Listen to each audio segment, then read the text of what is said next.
Good morning everyone. सो सबसे पहले मैं ये क्लियर कर दूं कि ये वीडियो है किसके लिए। बेसिकली ये वीडियो है जो 10th क्लास पास आउट हो चुके हैं या फिर 12th में जिनका science stream. It is a video about the new career option for youth. So if अगर कोई पर्सन 12th में और साइंस बैकग्राउंड से कंफ्यूज है कि वो अपने आगे 12th के बाद क्या करे करियर में, तो एक नया करियर जो कि अभी अभी उभर के आया है वो फार्माकोविजिलेंस का। इसमें हम पूरा रोड मैप देखेंगे कि कैसे फार्माकोविजिलेंस में अपना करियर परस्यू कर सकते हैं। हम स्टेप बाय स्टेप चलेंगे कि कैसे क्या करना है।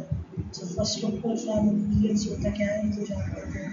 तो फार्माकोविजिलेंस एक सिंपल सा फील्ड है फार्मेसी का, जिसमें एक्चुअली सिंपली समझिए तो जैसे कोई टैबलेट रहती है, तो अगर टैबलेट इंसान खाता ही है, किसी ना किसी सपोज पैरासीटामोल है, अगर उसे बुखार आया तो डॉक्टर ने उसे सजेस्ट किया कि पैरासीटामोल लो, उससे पैरासीटामोल लो। लेकिन उसके बाद उसके क्या इफेक्ट आ रहे हैं, क्या एडवर्स इफेक्ट आ रहे हैं, किसी को हार्म कर रहा है और कैसे हार्म कर रहा है, इस सब की डिटेल को इकट्ठा करना, उसकी रिपोर्ट बनाना फार्माकोविजिलेंस में का होता है।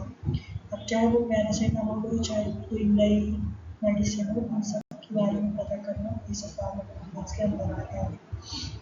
नेक्स्ट, सबसे पहले हमें एजुकेशन क्या होनी चाहिए हमारी, अगर हमें फार्माकोविजिलेंस करियर में परस्यू करना है।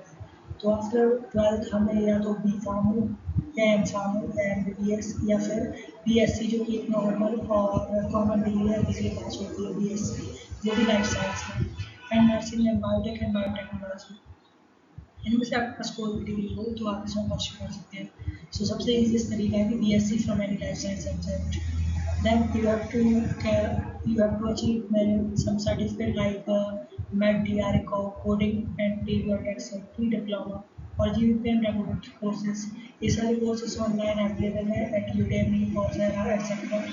और कई सारे गवर्नमेंट इंस्टीट्यूट से भी हम ट्रेनिंग ले सकते हैं, लाइक एम्स में इसकी ट्रेनिंग होती है फार्माकोविजिलेंस की, वहाँ से भी आप ट्रेनिंग कर सकते हैं। लेकिन उसके लिए आपके पास कोई एक अच्छा इंस्टीट्यूट हो जहाँ से आपको LOR मिले, ताकि आप वहाँ पर ट्रेनिंग कर सकें।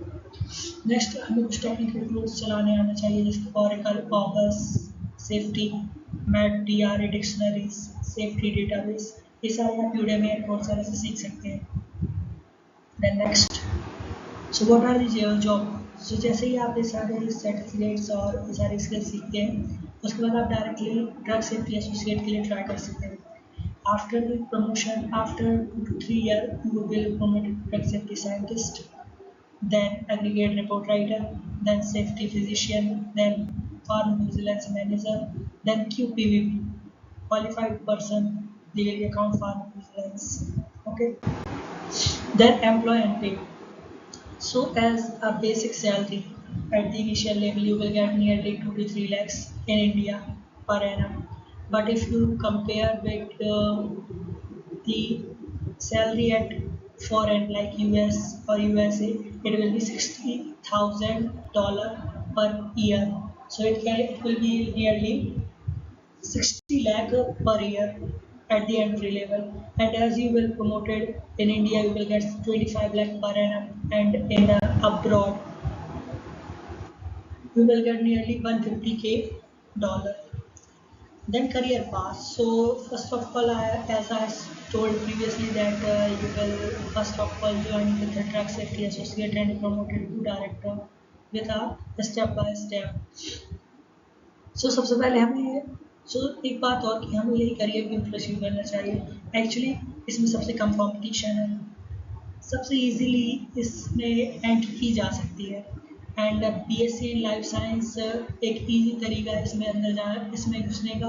और साथ ही साथ अगर आपको BSc भी है तो इसके साथ साथ आप कई और जगह ट्राई भी कर सकते हैं। इसलिए ये करियर एक बहुत ईजी और अच्छा करियर है। Then future of pharmacovigilance. As the research analyse that कि फार्माकोविजिलेंस का जो मार्केट है वो 2030 तक $18 बिलियन तक पहुंचने वाला है, जो कि एक लमसम अमाउंट है। और इसमें एआई और मशीन लर्निंग का भी अच्छा इंपॉर्टेंट रोल है। तो अगर आपको इंटरेस्टेड है कंप्यूटर में और मशीन लर्निंग में, then it will be a great career for you. और ऐसे ही करियर रिलेटेड गाइडेंस के लिए like, share and subscribe and comments में बताइएगा कि आपको इस करियर के बारे में पहले पता था या नहीं।